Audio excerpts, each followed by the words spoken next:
శ్రమను నేను, నాన్నలోని స్వప్నం నేను, అమ్మ చదివిన చదువు నేను, నాన్న పొందిన జ్ఞానం నేను.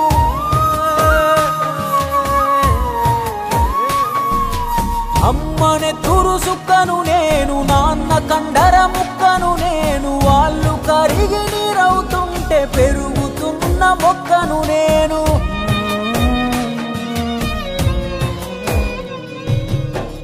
అమ్మ ఈ లోకానికి అందించిన కానుక నేను, నాన్న ముందు తరాలకు ఇచ్చిన హామీ నేను. అమ్మ గీసిన బొమ్మను నేను, నాన్న కలల రూపము నేను.